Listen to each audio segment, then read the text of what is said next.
أعوذ بالله من الشيطان الرجيم بسم الله الرحمن الرحيم الحمد لله رب العالمين والصلاة والسلام على سيدنا محمد وعلى آله وصحبه أجمعين والسلام عليكم ورحمة الله وبركاته. Frères et sœurs, assalamu alaikum wa rahmatullahi wa barakatuhu. J'espère que vous allez tous et toutes bien en ce début d'après-midi de ce jour de jeudi 28 septembre de l'année 2017. Il est précisément 15h02. Nous sommes le jeudi, nous allons parler du jour du jeudi. Bonjour à toutes les personnes qui n'ont pas de confession musulmane qui écoutent cette présente vidéo. Alors pour ceux parmi nos frères et parmi nos sœurs qui ont suivi le travail que j'ai fait ces derniers jours, nous sommes en plein dans un fait historique qu'on qualifie de jeudi noir. Un fait historique qui a marqué les mémoires et surtout celle de Ibn Abbas, radiallahu anhu. Puisque celui-ci, effectivement, à travers la lecture du Sahih de l'imam al-Bukhari, mais pas que, nous dit, Ibn Abbas a dit « Ah, le jeudi, qu'est-ce que le jeudi ?» Et il se mit à pleurer si fort que ses larmes mouillaient les cailloux du sol. « C'est le jeudi, reprit-il, que les souffrances du prophète demeurent plus vives. » Alors il dit qu'on m'apporte de quoi écrire, afin que je vous mette par écrit un écrit qui vous empêchera de vous égarer, qui vous préservera de l'erreur. Une discussion à ces mots s'éleva, la discussion auprès d'un prophète est inconvenable. On déclara que le prophète avait le délire, mais il lui dit « Sortez, laissez-moi ». Et il fait sortir les occupants de là où il était, alité. Nous avons plein de textes en différentes variantes, je vais vous en lire un autre. Ibn Abbas a dit, quand les souffrances du prophète devinrent plus vives, il s'écria qu'on m'apporte de quoi écrire afin que je vous mette par écrit ce qui vous préservera de l'erreur après moi. La douleur domine le prophète, dit Allah Omar, radiallahu anhu. Nous avons le livre de Dieu suffit, Anna kitab Allah yakfi. Les avis à ce moment-là se furent partagés. La discussion devint alors bruyante. Certains disaient donnez-lui de quoi écrire, d'autres. Et alors peut-être Omar ibn Khattab a dit ne lui donnez pas. À ce moment-là, le prophète a dit retirez-vous, laissez-moi, reprit le prophète. Il ne convient pas qu'on se dispute en ma présence. Ibn Abbas sortit du domicile en disant c'est mal, aussi mal que possible, de faire obstacle au prophète lorsqu'il désire écrire. Donc c'est un fait historique qui est reconnu unanimement comme authentique, Bukhari Muslim, que tous les savants reconnaissent comme authentique, en tout cas jusqu'à preuve du contraire, et qui est une pomme de discorde. C'est un gros problème entre les sunnites et les chiites. Les chiites se servent de ce texte afin de mettre en évidence non seulement des comportements pas conformes au Coran et à la Sunna, c'est le moins qu'on puisse dire, et un possible coup d'État, puisque vraisemblablement, le prophète voulait désigner quelqu'un. Lorsqu'il a dit « donnez-moi de quoi écrire », il ne voulait pas faire des dessins, comme certains l'ont dit, ou de la calligraphie, comme d'autres l'ont dit, ou écrire un écrit qui allait contredire le Coran, comme certains l'ont dit, ou toute autre chose, c'était un texte en rapport avec qui allait succéder au prophète. Et donc on en a empêché. On a empêché le prophète de désigner quelqu'un. On a empêché, on n'a pas voulu qu'il désigne quelqu'un. Donc il y a eu une embrouille, ils se sont disputés, peut-être même allaient-ils en venir aux mains devant le prophète alité souffrant et mourant, quelques jours, jeudi, il est mort le lundi, et donc il leur dit de sortir, et donc il n'a pas fait cet écrit. Alors, c'est un texte qui est donc, comme je l'ai dit, dans nos livres. Alors, première lecture de ce texte, bien évidemment, il ne peut que attirer notre attention et heurter notre amour pour le prophète, en raison du fait que, malheureusement, avant de partir, on s'est comporté de cette façon devant lui. C'est pas une façon de se comporter alors qu'on a un mourant et un souffrant, surtout lorsqu'il s'agit du prophète. Je pense que tout le monde sera d'accord avec moi sur ce point, que ce n'est pas une façon de se comporter auprès de quelqu'un qui est alité, qui est malade, qui est souffrant, qui est mourant. Si votre père est mourant ou souffrant, ou votre mère, ou un proche, un ami, ou même un étranger, on se comporte, on est, comme on dit, aux petits oignons, aux petits soins. Donc au-delà de tout ça, donc ça heurte et on se pose un certain nombre de questions tout à fait légitimes. Alors comme nous, évidemment, nous ne sommes pas des savants, nous sommes juste des lecteurs qui voulons pratiquer correctement notre religion, Et donc on lit les différents ouvrages, et lorsqu'il y a des textes qui nous interpellent, évidemment qu'on s'y arrête et on essaie de comprendre. Pour comprendre, il y a des gens qui sont habilités à le faire. Ce sont des savants. Ils sont habilités à le faire parce que c'est leur métier, en quelque sorte. Et donc, ils peuvent nous expliquer ce qui est vrai, ce qui est faux, ce qui est faible, ce qui est authentique, ce qui est là où ça va, là où ça ne va pas, ce qui est contradictoire, tout ce qui peut toucher un texte historique. Donc on se doit de se tourner vers les savants pour savoir, avant de se faire sa propre idée, quelles sont les réponses. Quelle est la réponse, que nous disent-ils sur ce texte, sur cette situation? Qu'est-ce qui s'est passé? Qu'est-ce qui ne va pas? C'est quoi le problème? Alors il y a une chose qui est très importante et qu'il faut rappeler, c'est que si les textes sont en arabe, le Coran est en arabe, les hadiths sont en arabe, le tariq en arabe, sira en arabe, tafsir en arabe, sharh en arabe, l'islam a été révélé à un arabe auprès des arabes, en langue arabe.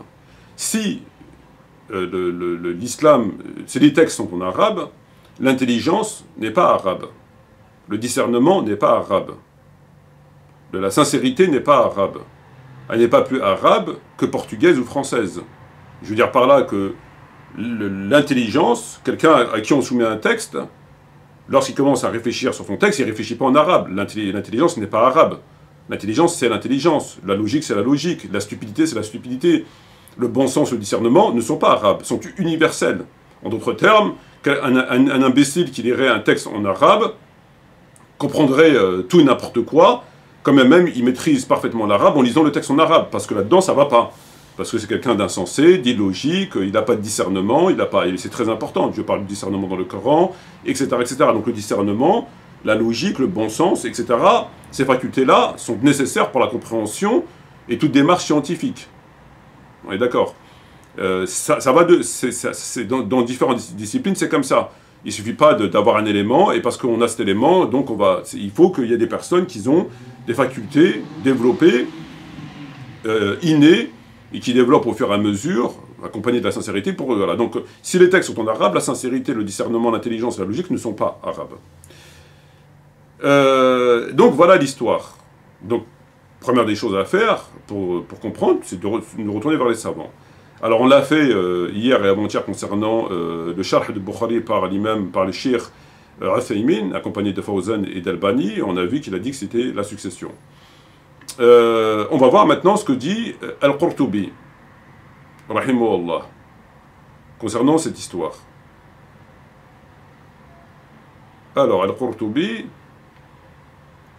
Abu Abdullah Muhammad ibn Ahmed ibn Abi Bakr al-Ansari al-Qurtubi, al-Imam Abu Abdullah Muhammad ibn Ahmed Abi Bakr al-Ansari al-Qurtubi. Un célèbre 13e siècle, 1214, 1213, un célèbre savant sunnite, un théologien acharite et un juriste malikite. Alors lui nous donne son avis sur le texte. Donc je vais lire ce que dit Qurtubi, rahimahullah. Al-Qurtubi. Al-Qurtubi et d'autres ont dit « Apportez-moi ». Lorsque le prophète dit « Apportez-moi », c'est un ordre. L'ordre nécessite l'exécution. Mais Omar, suivi par d'autres, a considéré qu'il n'est pas nécessaire d'exécuter cet ordre, et cela pour le bien de tous. En fait, il ne voulait pas charger le prophète de ce qui pouvait être pénible dans l'état où il était. En se référant au Coran, nous n'avons rien omis d'écrire dans le livre, 638, ou bien comme un exposé explicite de toute chose, 1689. C'est pour cette raison qu'Omar a dit « Le livre de Dieu nous suffit ». Donc qu'est-ce que nous dit Al-Qurtubi? Il nous dit, lorsque le prophète dit « Donnez-moi, apportez-moi », on est face à un ordre. On n'est pas face à un conseil, une recommandation, quelque chose qui est... C'est un ordre, amr. Et il nous dit que l'ordre nécessite l'exécution. Quand on parle d'ordre, ça nécessite l'exécution, ce qui va de soi. Effectivement, lorsque un général donne un ordre à un soldat, ou à un lieutenant, ou un capitaine, ou que sais-je, il doit l'exécuter. C'est quand même le monde des choses. C'est un ordre, ce qu'on appelle un ordre. Il ne cherche pas à comprendre, il exécute. Il demande de faire telle et telle chose, de placer ses hommes comme ça, il exécute son supérieur. Lorsque un policier ou un gendarme reçoivent des ordres, ils exécutent les ordres. Lorsqu'on discute avec eux, ils disent nous, c'est les ordres qu'on a reçus. On a reçu les ordres de faire telle chose. Donc c'est quelque chose qui est fort connu. Sauf que là, on n'est pas dans l'armée, on n'est pas dans la police, dans la gendarmerie, on est dans le civil. On n'est pas dans l'armée. L'armée, c'est l'armée, c'est le militaire, c'est pas le civil. Néanmoins, on n'a pas affaire à un général, on a affaire à un prophète. Un prophète, c'est beaucoup plus important qu'un général. Puisqu'il est en contact avec Dieu, il est en contact avec l'ange Gabriel, alayhi salam, et c'est un prophète. Donc c'est beaucoup plus important qu'un noble, si général soit-il. Donc, lorsque le prophète donne l'ordre, cet ordre doit être exécuté. C'est ce qu'il nous dit Qurtubi. Donc il reconnaît que c'est un ordre et que cet ordre doit être exécuté. Très bien. Ensuite, il nous dit, mais Omar, suivi par d'autres, a considéré qu'il n'était pas nécessaire d'exécuter cet ordre. Mais il nous dit, mais Omar, accompagné par d'autres, a considéré qu'il n'est pas nécessaire d'exécuter cet ordre. Et cela pour le bien de tous. Donc, il nous explique que c'est un ordre, l'ordre doit être exécuté. Et immédiatement après, il se contredit. Il reconnaît que c'est un ordre qui doit être exécuté, parce que c'est le propre d'un ordre, mais Omar ne l'a pas exécuté. Alors qu'il nous dit qu'il doit être exécuté, puisque c'est un ordre. Il le dit lui-même. Un ordre doit être exécuté. Mais Omar ne l'a pas exécuté. Donc là, déjà, il se contredit. Il doit être exécuté, mais il ne l'a pas exécuté. Mais il doit être exécuté, mais il ne l'a pas exécuté. Bon. Donc s'il ne l'a pas exécuté, c'est qu'il y a un problème. C'est qu'il y a un problème. La seule raison qui puisse justifier qu'Omar n'a pas exécuté cet ordre, c'est qu'il a un veto. Un veto qui permet de ne pas exécuter un ordre. Mais jusqu'à preuve du contraire, il n'y a que Allah qui a le veto. Il n'y a que Allah qui peut s'opposer à un ordre du prophète, qui peut corriger le prophète. Il n'y a que Dieu qui est au-dessus du prophète. Donc Omar n'a pas de veto. Donc quand il dit Omar a considéré, qu'est-ce que ça veut dire à considérer? Il a considéré, qui lui a demandé de considérer? Au nom de quoi? Au nom de quel statut? Au nom de quelle loi? S'est-il permis de considérer? Cette considération est illégitime. Parce qu'il n'a pas le droit de considérer. Il a reçu un ordre, on a reçu un ordre, on l'exécute. C'est ce qu'il dit. On n'a pas à considérer. C'est comme si un soldat il reçoit un ordre d'un général, et il n'exécute pas, et quand on lui demande pourquoi, il dit bah, j'ai considéré que. Mais t'es un soldat, on t'a pas demandé de considérer. Donc il y a quelque chose qui ne va pas. Que ce soit un soldat, un policier ou un gendarme ou que sais-je, il ne peut pas considérer. Si tu es soldat, tu n'es pas là pour considérer, tu es là pour exécuter. On n'est pas dans un couple, on n'est pas... Donc là, quand il nous dit il a considéré, c'est qu'il considère qu'Omar il a un droit de veto. Il a le droit, quand il reçoit un ordre, de considérer. C'est comme si on disait que le prophète a reçu un ordre de Dieu, mais il a considéré que, et il ne l'a pas fait. Parce qu'il a considéré. Est-ce que c'est licite? Est-ce que ce Dieu lui demande telle chose? Est-ce qu'il a le droit? Est-ce qu'il a le droit de considérer le prophète? Il n'a pas le droit. Si Dieu lui demande telle et telle chose, il est obligé de le faire. Il n'a pas le droit. Donc c'est valable pour le commun des mortels vis-à-vis du prophète. Lorsqu'ils reçoivent un ordre, c'est un impératif, c'est pas un conseil, une recommandation comme pour Tarawih. Apportez-moi, c'est un ordre, il n'a pas à considérer. Donc là, cette considération, elle est illégitime. Mais lui, il la valide. Il considère qu'Omar peut considérer. Il estime qu'Omar a le pouvoir de considérer, qu'il a un droit de veto sur le prophète. D'où lui vient ce droit de veto? On ne sait pas. Et pourquoi il a considéré? Il nous dit pour le bien de tous. Donc il l'a fait pour le bien de tous. Donc si je comprends bien, l'ordre du prophète était un mal pour tous. Lorsque le prophète voulait faire une chose et qu'on s'oppose à lui, on l'a fait pour le bien. On ne l'a pas fait pour le mal. Donc si on l'a fait pour le bien, et qu'on s'opposait à un ordre, c'est que cet ordre n'était pas bien. Puisque mon opposition est de bonne foi, et sincère, et je l'ai fait pour le bien. On demande à un soldat, pourquoi tu n'as pas exécuté cet ordre du général? Ben moi je l'ai fait pour le bien de l'armée. Je l'ai fait pour le bien de la victoire. Tu ne peux pas répondre ça, soldat. Tu n'es pas qualifié, toi, pour savoir ce qui est bien, les stratégies. Tu es un simple soldat, tu n'es pas gradé. Tu n'as pas de niveau, tu es un simple soldat. Donc c'est la même chose. Donc là, il nous dit que c'est pour le bien. Donc l'ordre du prophète est un mal. S'il l'aurait exécuté, ça aurait été un mal. Et Omar, il l'a exécuté pour le bien des gens. Ce qui est quand même plus que choquant.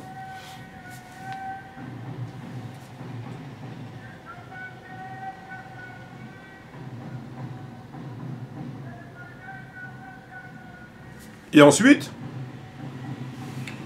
il nous dit en fait, il ne voulait pas charger le prophète de ce qui pouvait être pénible. Donc en fait, c'est pour pas rendre pénible, aggraver la situation du prophète, la santé du prophète, il ne voulait pas l'aggraver. Bon. Ce qui est paradoxal, puisque bon, ça va en contre de l'ordre et tout ce qu'on voudra, mais ça a engendré un tumulte, un vacarme, qui a justement énervé le prophète. Justement, ce comportement a agacé le prophète, puisque le prophète, il leur dit, sortez, fa ram ar-rasoul. Ram ar-rasoul, c'est-à-dire l'amertume du prophète, ils l'ont énervé. Donc le comportement a engendré le contraire de ce que lui il dit. Il dit, au nom de la santé du prophète, il n'a pas voulu l'exécuter. Alors que, au nom du... C'est tout à fait contradictoire. Et justement, ce refus a engendré une situation que le prophète, il aurait dit dégagez, partez. C'est grave ce que vous faites. Donc là, encore une fois, ça ne tient pas. Et ensuite, il s'appuie sur le Coran, et finalement, il nous dit c'est au nom du Coran. Tout ça, ça repose sur le Coran. Le comportement normal repose sur le Coran. Pourquoi? Parce que Dieu, dans le Coran, dit nous n'avons rien omis d'écrire dans le livre. Comme un exposé explicite de toute chose. Il veut dire par là que Dieu n'a rien omis dans le Coran. Donc à partir de là, que si Dieu n'a rien omis dans le Coran, le dit du prophète, ce qu'il allait écrire n'est pas important finalement. Parce qu'à partir du moment où Dieu n'a rien oublié dans le Coran, le dit du prophète, c'était pas important. Ça va rien rajouter, ça va rien nous apporter. C'est quelque chose comme ça, quoi. C'est secondaire. Parce que Dieu dit, j'ai rien omis dans le Coran. Tout ce qui est dans le... C'est bon, c'est réglé, vous avez tout dans le Coran. Donc si on a tout dans le Coran, ben finalement, ce que allait écrire le prophète est secondaire. C'est bidon, c'est pas important, c'est bon, c'est bidon, quoi. Donc, parce qu'on a tout dans le Coran. Et là encore, il y a un problème.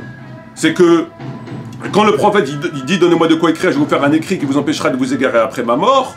Un écrit qui va empêcher les gens de s'égarer après sa mort, c'est un écrit important. Un écrit qui empêchera les gens de s'égarer après sa mort, c'est forcément important. Donc comment on peut dire que finalement on a le Coran, c'est bon?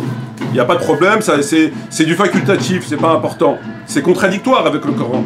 C'est contradictoire avec ce que dit le prophète. Parce que le prophète dit quelque chose qui vous empêchera de vous égarer. Et ce qui est, encore une fois, pas normal, c'est que là, ils vous disent que maintenant, le Coran, c'est bon, on n'a rien oublié dans le Coran. Le prophète, il est vivant, il demande un truc, bon, faut pas l'obéir, parce que tout est dans le Coran, et donc c'est bon. Et ce qui est paradoxal, c'est que pour Tarawih, par exemple, il n'applique pas ce verset. Parce que si le Coran est complet, et on n'a pas besoin de quelque chose en plus, donc on n'a pas besoin de cet écrit. Donc pourquoi vous nous ramenez une pratique qui n'existait pas à l'époque du prophète, ni à l'époque d'Abou Bakr, que le prophète n'a pas institué, que le prophète n'a pas demandé de faire? Parce qu'il nous dit le Coran c'est fini, on n'a rien oublié dans le Coran. Donc quand le prophète dit donnez-moi de quoi écrire, ils disent non mais de toute façon le Coran est complet, ce qu'il va faire c'est pas important.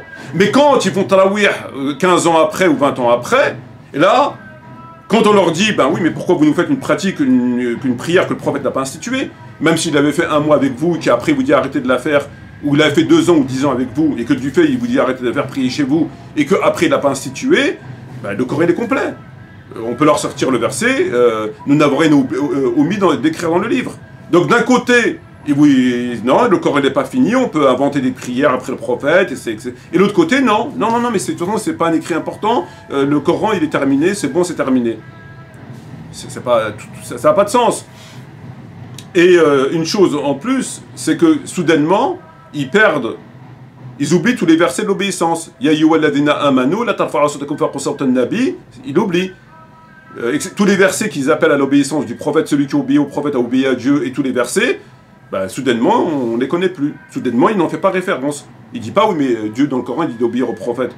Donc quand même le Coran, il est clos, tu dois obéir au prophète. Un homme, un jour, était en train de prier, le prophète, il l'a appelé, il ne lui a pas répondu, et quand il est venu après, il lui a dit, je t'ai appelé, tu ne m'as pas répondu. Il lui a dit, mais j'étais en prière.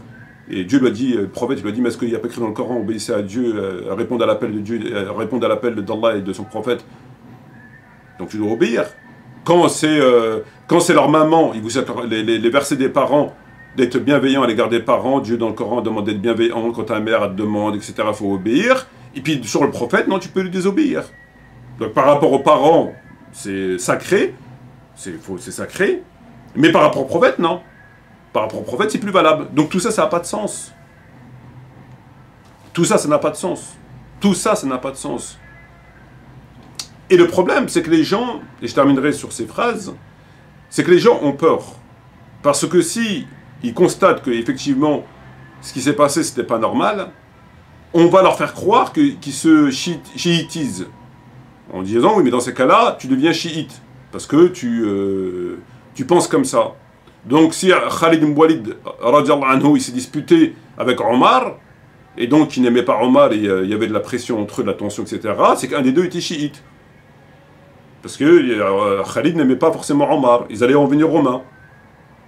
Donc le fait d'avoir une appréciation différente du sunnisme sur les compagnons fait de toi un chiite. Tu n'as pas le droit d'avoir une appréciation. Tu apprécies en bien, si tu n'apprécies pas en bien, tu es chiite. Donc les compagnons, eux, qui sont insultés, voire entretués, etc., c'était des super chiites. Parce que eux, c'est comme ça qu'ils réfléchissent. Si Oud c'est bien, si c'est pas bien, t'es chiite. Ça va pas. Non. Il y avait des compagnons entre eux qui s'appréciaient pas, et c'est pas pour autant que l'autre, c'est n'importe quoi. Et ce qui est important, c'est qu'il faut faire la distinction entre la foi et l'histoire. La foi, c'est une chose. La prière, la zakat, etc. C'est la foi, l'iman. Et l'histoire, c'en est une autre. Nulle part dans le Coran, il vous parle de celui qui n'apprécie pas les compagnons, c'est un mécréant. Celui qui pense telle et telle chose est un mécréant. Ça, c'est l'histoire. Nulle part, il vous demande de préférer Omar à Abu Bakr ou Abu Bakr à Ali. Il y a écrit nulle part ça dans le Coran. Donc tout ce côté-là, c'est de l'histoire. Tout ça, c'est de l'histoire. C'est que de l'histoire. L'iman, ce sur quoi on sera interrogé le jour des comptes, c'est la foi. C'est pas l'histoire. L'histoire, c'est ils se disputent entre eux, l'autre il était radin, l'autre il était misogyne, c'est leur problème ça. Tu peux très bien ne pas apprécier, tu préfères Abu Bakr, tu préfères Omar à Abu Bakr, tu as le droit, ça rentre pas dans le cadre de l'iman. Et eux, ils en ont fait des critères de foi. C'est quand même incroyable. Ils ont mélangé la foi et l'histoire. Par exemple, sur certaines positions, les compagnons, le mariage, l'infaillibilité, la succession du prophète, le trône, le Coran créé ou pas, sur ça, ils font des distinctions. Si tu ne penses pas comme eux, tu es chiite. Tu n'as pas une vision comme eux des compagnons, tu es chiite, etc., etc. Par contre, c'est des choses qui ne sont pas dans le Coran. Il n'y a pas dans le Coran. Et par contre, sur des choses où Dieu a parlé, par exemple, ne mangez pas les biens des orphelins, ceux qui mangent les biens des orphelins mangent que du feu, sur ça, ils s'en foutent. Ils disent pas. Alors que là, Dieu s'est exprimé. Mais sur ça, ils s'en foutent. C'est eux qui décident ce qui fait la distinction entre un chiite, un sunnite et ce qui fait les sectes. C'est eux qui décident. C'est pas dans le Coran, ça, les compagnons, tout ça. C'est Dieu, il parle pas de tout ça. Mais eux, ils ont décidé que ça sera des critères pour faire la différence entre un bon sunnite et un mauvais sunnite.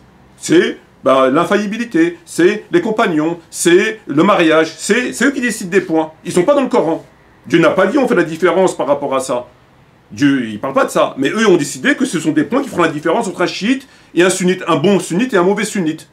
Mais d'où il s'appuie sur quoi? Sur le Coran? Ben non, il n'y a pas sur le Coran. Par contre, quand Dieu s'exprime sur une chose, comme ne mangez pas les biens des orphelins, donc ça c'est un truc qui est dans le Coran, ben ils s'en foutent de ça. Ils vont pas dire oui, tu penses quoi de manger les biens des orphelins?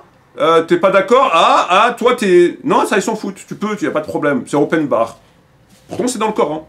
Donc ils ont inventé des choses qu'ils ont fait rentrer dans le cadre de la foi et qui sont devenus des critères de qui est bon, qui est mauvais. Alors que c'est pas dans le Coran. C'est pas un critère, tu ne seras pas interrogé le jour des comptes. Le trône de Dieu, créé le Coran ou pas, c'est nulle part dans le Coran. Le prophète, est-ce qu'il a parlé du trône de Dieu? Est-ce qu'il a apporté cet enseignement? Jamais. Le Coran créé ou incréé, est-ce que Dieu parle de ça? Non. Est-ce que le prophète l'a enseigné? Non. C'est venu après tout ça. Mais aujourd'hui, c'est devenu des critères. Si tu penses que le Coran est créé, t'es un égaré. Si tu penses que ça. Si tu penses que le trône de Dieu, c'est ça, si tu penses que Khalid il est mieux qu'Omar, t'es pas bien. Mais c'est où tout ça? Ça, c'est de l'histoire. Ça rentre pas dans l'iman.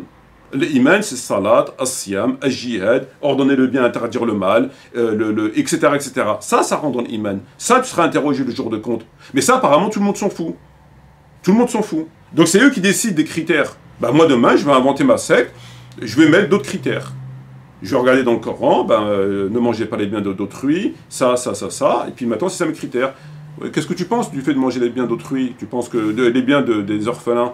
Moi je pense que... là, tu sais que ça c'est une pensée un petit peu Popeye communiste. Attention, on fait gaffe quand même. Hein. Et puis on invente comme ça, alors que ce ne sont pas des critères. Donc, aimer Omar, l'apprécier ou moins l'apprécier, ne sont pas des critères. Dieu ne va pas te poser la question si tu as aimé Omar. C'est de l'histoire. Quand Omar s'est disputé avec Khalid ibn Walid, c'est de l'histoire. Muawiyah, c'est de l'histoire. C'est pas de l'iman, ça rentre pas dans la foi. C'est de l'histoire. Alors tu as peut-être raison, tu as peut-être tort, tu as peut-être commis une injustice, on considère peut-être, mais ça reste de l'histoire. Ce n'est pas la foi. Tu ne seras pas jugé en fonction de ça. Tu n'es pas un musulman bon ou mauvais en fonction de ça. Ça n'a rien à voir. Et eux, ils ont fait des critères pour bloquer les gens, pour éviter que les gens y réfléchissent. Et des choses dans le Coran, ils s'en foutent. En d'autres termes, la diversité des branches ne change pas la nature de l'arbre. C'est pas parce qu'une branche va à droite, l'autre va à gauche, que l'arbre, ça devient... c'est plus un palmier, c'est un pommier ou un bananier. Ça reste un palmier, même si... ou un bananier, ou un pommier, ou je sais pas quoi. Ça change pas. Donc oui, ça cause problème. Là, ce qu'il nous a raconté, c'est catastrophique. C'est vraiment catastrophique. Sur ce, je vous dis, wassalamu alaikum wa rahmatullahi wa barakatuh, et bientôt, Inch'Allah.